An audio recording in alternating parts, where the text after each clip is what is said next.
అండి. Welcome to we are the maker. So, ఇక్కడైతే ముడి పెసర్లు అంటారు కదా! సో, పచ్చి పెసర్లు అనమాట. వీటితో అయితే స్నాక్ అయితే చేస్తున్నాను.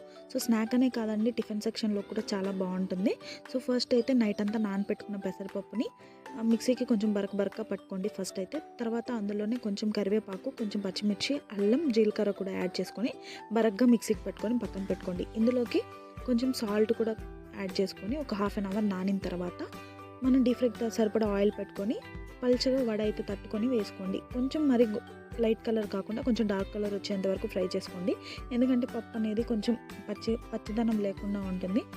అండ్ అలాగే సో, పెసర్లతో ఇంత టేస్టీగా ఉంటుందా అనేలా ఉంటుందన్నమాట. So, healthy. అండ్ ఇది వచ్చేసి చట్నీలోకి కానీ అల్లం చట్నీ, కొబ్బరి చట్నీ ఎలాగైనా ట్రై చేయొచ్చండి. చాలా మంచి టేస్ట్ ఉంటుంది. పచ్చి పెసర్లతో ఇంకా ఎలాంటి రెసిపీస్ ట్రై చేయాలో కూడా కామెంట్ సెక్షన్లో అయితే కామెంట్ చేయండి. మా వీడియోస్ కనుక మీకు నచ్చినట్లయితే please like, share and subscribe.